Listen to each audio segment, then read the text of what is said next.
Hola a todos y todas, hoy comenzamos el laboratorio número 2 que vamos a efectuar durante esta y la próxima semana, hoy enfocándonos en una revisión histórica de la microscopía, técnicas microscópicas relevantes, los componentes y empleo del microscopio óptico, para ya la próxima semana emplearlo para ver las diferencias generales entre las células eucariontes y procariontes, determinar la concentración bacteriana en una muestra problema, y inclusive ver cómo podemos obtener un estimado del tamaño celular a propósito de la escala que vamos a encontrar en los oculares de los microscopios, etc.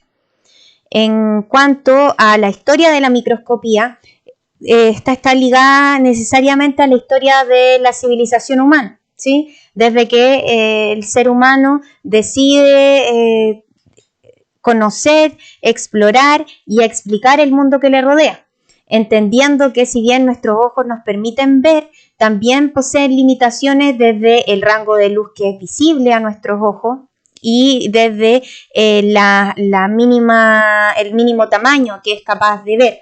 Nosotros podemos diferenciar objetos ver diferencias hasta en objetos de 0,1 milímetro, es decir, 100 micrómetros.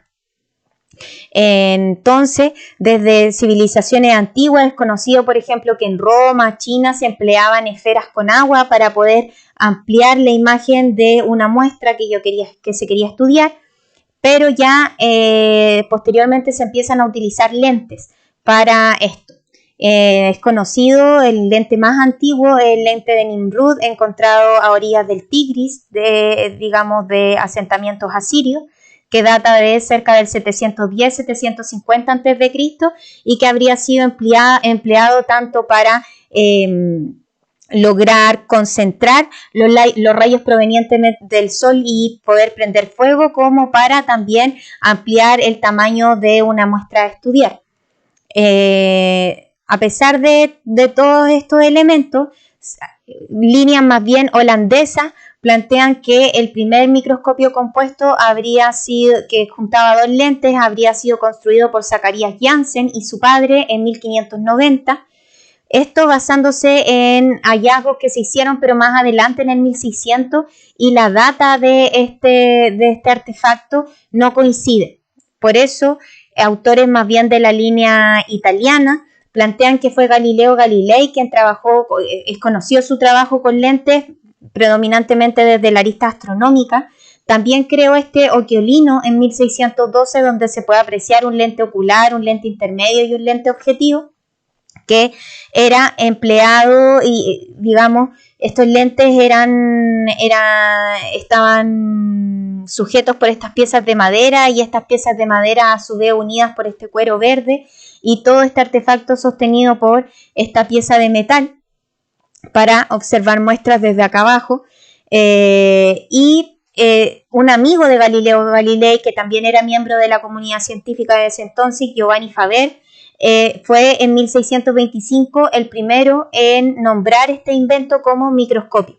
Sin embargo, fue en 1665 cuando Robert Hooke utiliza un microscopio que él construyó para dar a conocer en su escrito Micrografía las distintas observaciones que él hizo de diversas muestras, microorganismos, etcétera, incluyendo un corcho que él analiza en el microscopio y ve en él las paredes de estas células vegetales muertas, y él los denomina que son celdas, en latín, en nuestro idioma, células.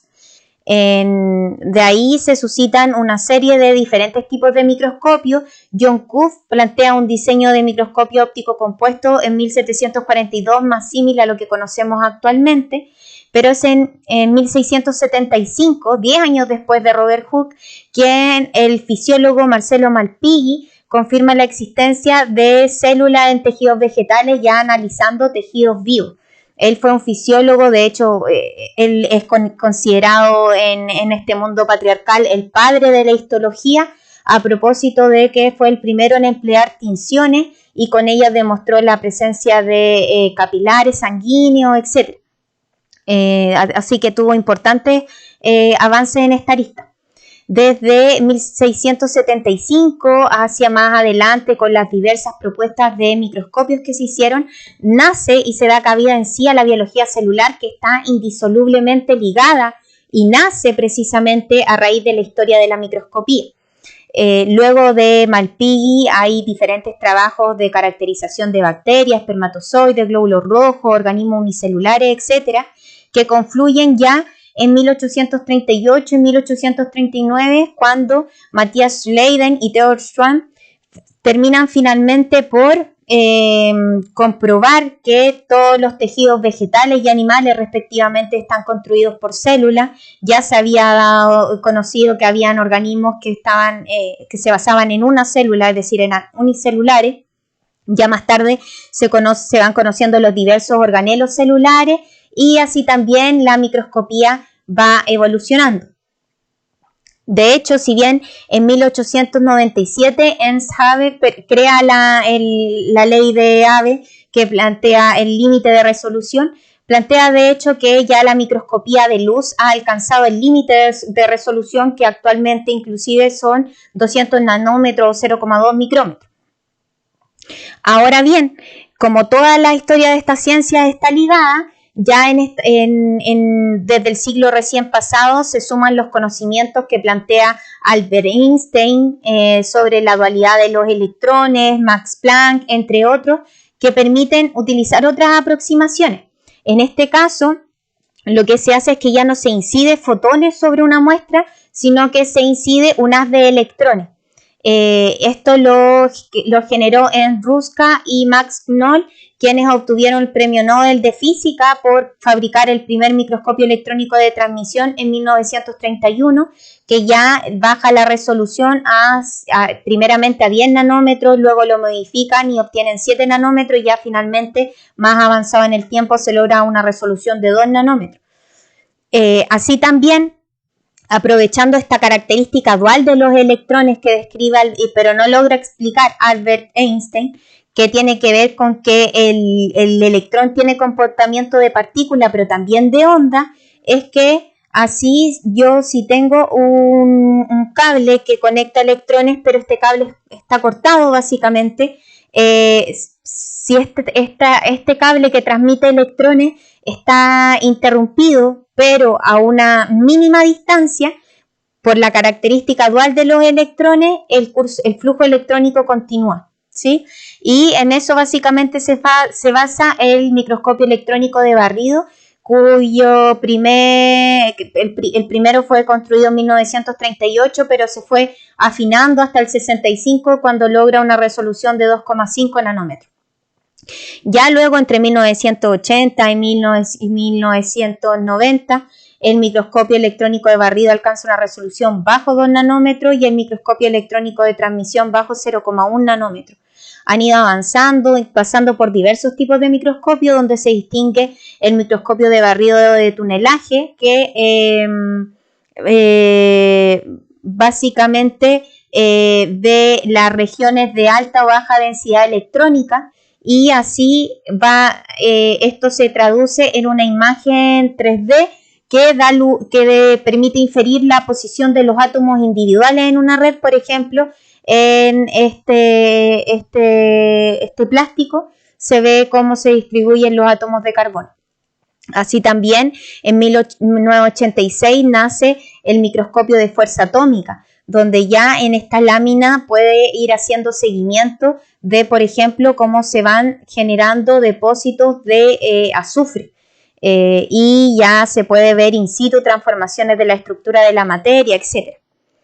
Además, aprovechando otra aproximación, la microscopía de luz no se queda ausente. Recuerden que la microscopía de luz tenía un alcance de resolución, pero también por las limitaciones de las longitudes de onda que nuestros ojos logran apreciar. Nosotros no vemos bajo el infrarrojo o sobre el ultravioleta. Entonces hay unas técnicas que amplían estos rangos, que es la microscopía de fluorescencia, que me permite a mí visualizar, por ejemplo, en este caso, en esta célula, el núcleo celular que está teñido en verde, Acá se ocupan anticuerpos específicos que me permiten marcar la tubulina y y de este modo ver los microtúbulos en amarillo. Hay una toxina marcada que se une a la F-actina y que me permite ver en morado los filamentos intermedios. Y así también puedo ver células que expresan esta proteína fluorescente verde, etc. De ahí vamos a ver un poquito más de la microscopía de inmunofluorescencia. Pero esto sigue avanzando. De hecho, recién en el 2014, Beitzig y colaboradores obtuvieron un premio Nobel por el desarrollo de la microscopía de fluorescencia de superresolución que llega hasta 1 nanómetro. Inclusive ellos siguen trabajando. Aquí les dejo un video de los investigadores, aquí les dejé también el link para que lo puedan revisar en mayor detalle.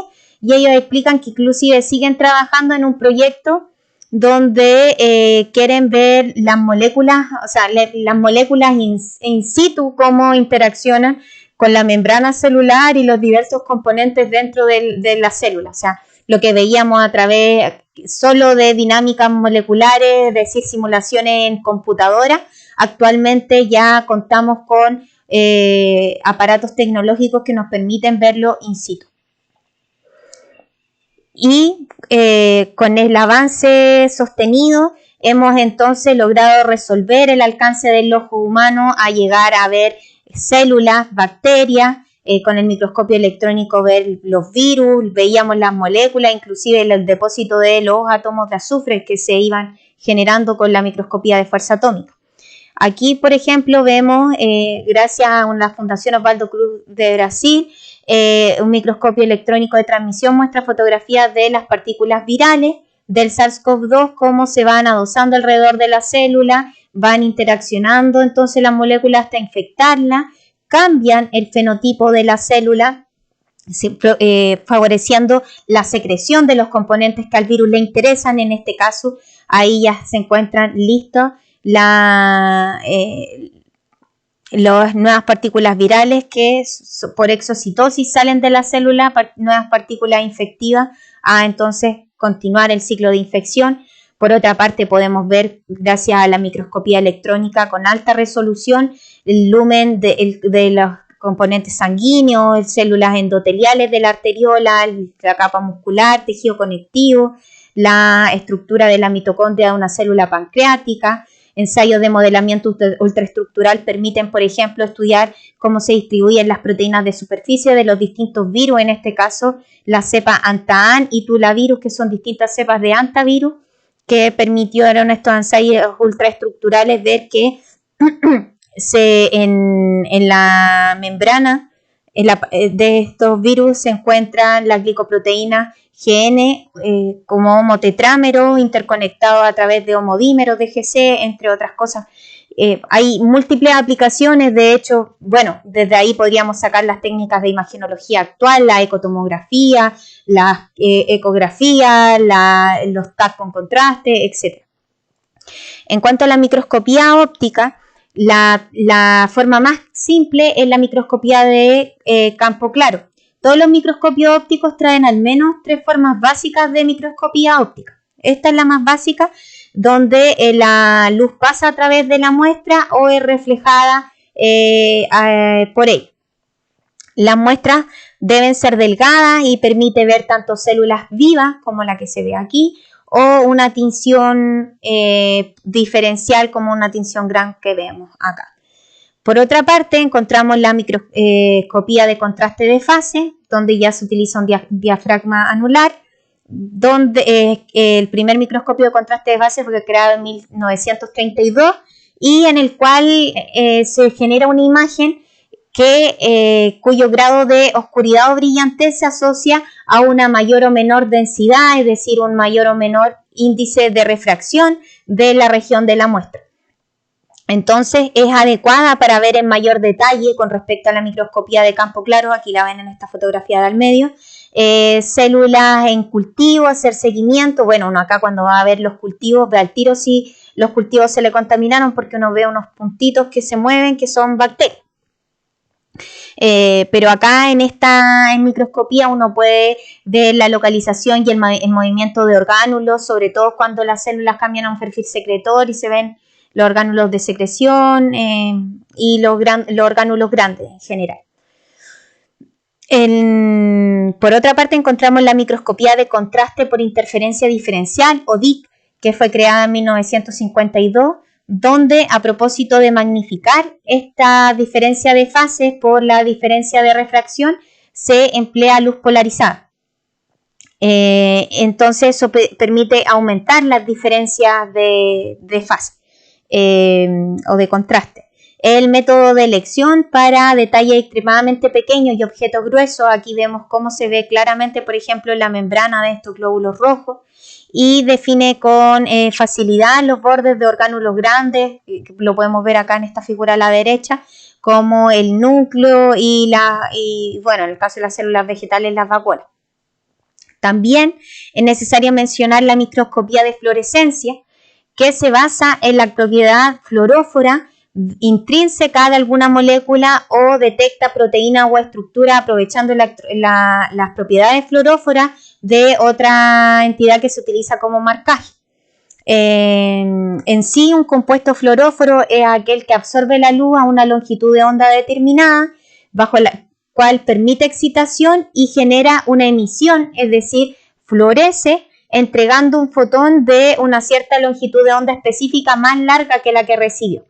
En este caso, la proteína fluorescente verde se denomina así porque al hacer incidir en ella luz que proviene de una lámpara no de tungsteno, que es la que se ocupa frecuentemente para ver las microscopías previamente descritas, sino de mercurio, que da en un rango ultravioleta de longitud de onda. Entonces yo acá puedo ver en D las células que fueron infectadas con vectores adenovirales expresan esta proteína fluorescente verde, bueno, junto a otra proteína que es de mi interés, pero acá lo estamos viendo desde la perspectiva de la proteína fluorescente verde, mientras que las células que no fueron transducidas no se expresa GFP. Fíjense que acá en la práctica, más allá de estos tipos y que es importante que los tengan claros, etcétera, cuando uno muestra los resultados se abra esta fotografía. Las de arriba son las fotografías obtenidas de campo claro, a pesar de que ocupé contraste, y las fotografías de abajo son las fotografías de campo oscuro, ¿sí? Porque no ocupo la luz visible, ocupo otra luz que no es visible a nuestro ojo y que detecto porque precisamente la fluorescencia viene dada por esta partícula en particular, que es la proteína fluorescente verde.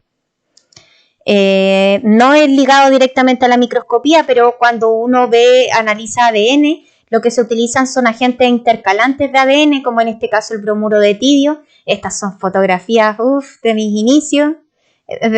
Todavía no tenía ni planes de titularme, pero aquí pueden ver, por ejemplo, cuando extraje de diversos clones celulares un plásmido en particular para ver si las extracciones de estas colonias fueron las adecuadas y si tenía ADN, y claramente tenía, o para hacer análisis de restricción. Aquí estábamos trabajando en diseñar un patrón de peso molecular, etc. Pero básicamente el ADN, las distintas muestras de ADN, yo gracias a un agente intercalante como el bromuro de tidio puedo generar que al exponerla a la radiación a luz UV va a brillar y entonces yo voy a ver el ADN.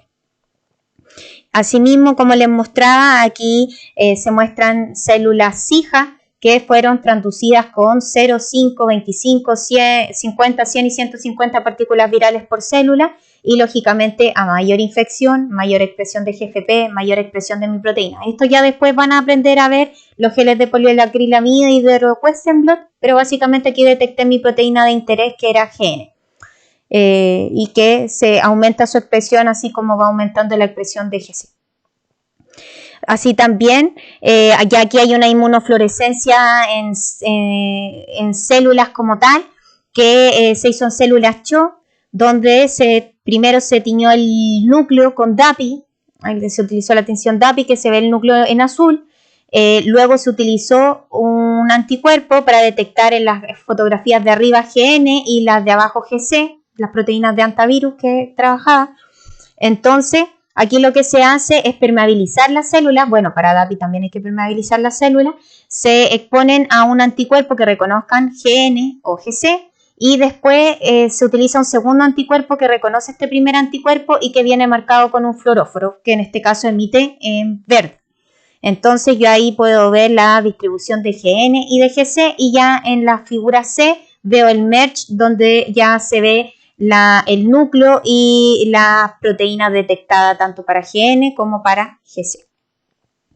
En el microscopio óptico que nosotros íbamos a emplear, digamos en clases presenciales, era el microscopio Olympus CX21, en el cual los objetivos se pueden utilizar para los distintos tipos de microscopía óptica que hemos revisado, y que tienen los diversos componentes clásicos de un microscopio óptico.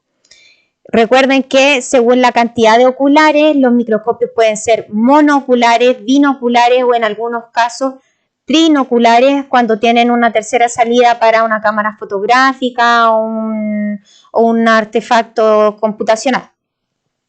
Los oculares los oculares son la lente más cercana al ojo, son sostenidas por un tubo, así se denomina este tubo, que aquí no sale la figura.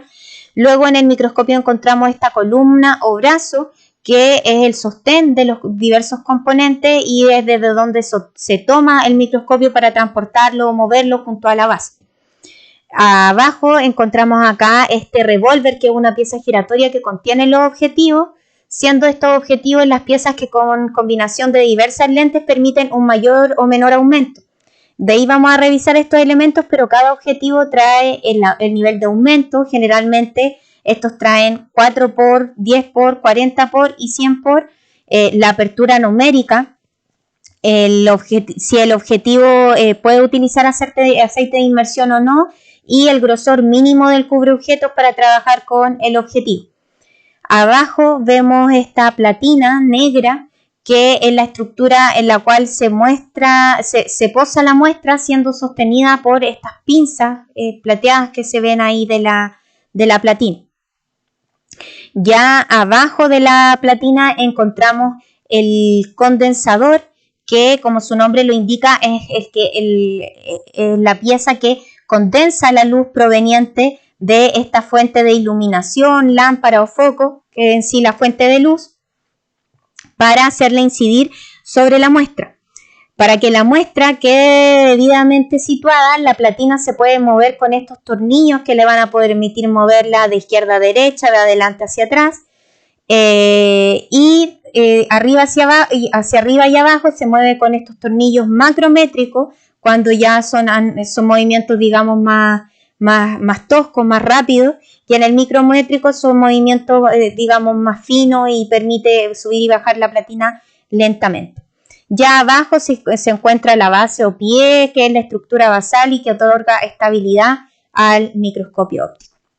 Si bien por condiciones sanitarias nosotros no vamos a poder ir al laboratorio a trabajar con un microscopio, vamos a emplear un microscopio virtual en el cual necesariamente van a tener que ajustar los oculares, los revólveres, con el revólver ajustar los objetivos, ver diferentes muestras distinguiendo desde una E hasta células vegetales, bacterianas y de células superiores, y moviendo, o sea, desde tener que prender el microscopio, modificar la intensidad de la luz, mover macrométrico, micrométrico la platina, el diafragma, etcétera, con 2 paneles de visión que van a ir ahí empleando. Esto se los voy a explicar bien en el video de actividad sincrónica, pero para que sepan que vamos a trabajar en eso.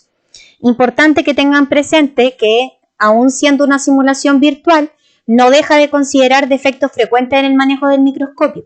Si usted no ve la muestra adecuadamente, primero tiene que asegurarse de enfocarla de manera adecuada, que la platina y la muestra estén situadas de la manera correcta, pero los principales errores corresponden a la iluminación. Primero que todo, que el microscopio esté encendido, obviamente, que el nivel del condensador, del diafragma, los filtros que se están utilizando. A veces uno no logra ver lo que se desea por imágenes extrañas. Esto suele ser predominantemente por 3 elementos, ya sea por suciedad en el ocular, objetivo o cubreobjeto, a veces porque quedan burbujas de aire, sobre todo cuando se procesan las muestras, y a veces también hay gotas de grasa que se reconocen porque son refringentes en el centro brillante con contorno oscuro. Recuerde que al cambiar de cada muestra la platina se baja y después se vuelve a subir. Y la platina tiene que quedar abajo al finalizar de ocupar el microscopio. También debe quedar el objetivo de menor aumento, el objetivo lupa que se llama, el 4x en sí. La fuente de luminosa tiene que quedar apagada, el microscopio desenchufado y los lentes limpios. Dado que van a trabajar en formato virtual, yo les recomiendo que no dejen de al menos los 3 elementos que se mencionan acá, los primeros, no dejarlos fuera y se acostumbren desde un inicio a trabajar correctamente con el microscopio. Ya para finalizar, hay 2 elementos o conceptos que es necesario aclarar en mira a los laboratorios futuros. Uno es el aumento, es decir, la amplificación que yo obtengo desde la muestra original con respecto a la imagen final. Entonces, la amplificación total va a ser el producto del aumento de las lentes individuales empleadas.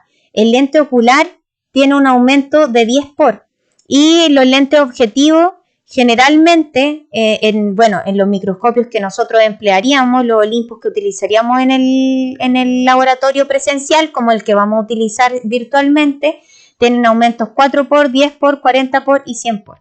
Entonces, si yo quiero ver, por ejemplo, el aumento que voy a obtener al analizar una muestra con el máximo aumento, voy a multiplicar el aumento del lente ocular por el aumento del lente objetivo, es decir, yo veo una muestra ampliada 1000 veces.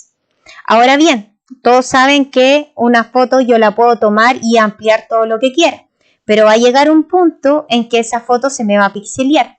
Por eso es que cuando se distinguen las distintas técnicas microscópicas y tipos de microscopio, se habla de resolución, que es la capacidad de distinguir entre 2 objetos ubicados uno muy cerca del otro. Entonces, numéricamente hablando, se habla de en microscopía o la distancia mínima de 2 objetos que permite distinguirlos como tal. O sea, a menor de, mejor o mayor es la resolución. Y la distancia mínima para diferenciar entre 2 objetos va a ser igual a una constante que es 0,61 por la longitud de onda de la luz incidente o del haz incidente. Como los haz de electrones tienen menor longitud de onda, es por eso que entonces su resolución a priori es mayor, dividido por n, que es el índice de refracción entre del medio entre la muestra y el objetivo. De ahí la relevancia de los aceites de inmersión, que al aumentar este n disminuyen d por el seno de la apertura angular. N por el seno de la apertura angular es lo que se conoce como apertura numérica y es lo que identifican los distintos objetivos. Entonces, para concluir de esta presentación, hemos visto que la historia de la biología celular y la biología celular en sí nace indisolublemente unida a la historia de la microscopía. De la mano con los avances tecnológicos y la generación de sistemas optimizados de microscopía, hemos podido ir aumentando el conocimiento sobre el mundo que nos rodea.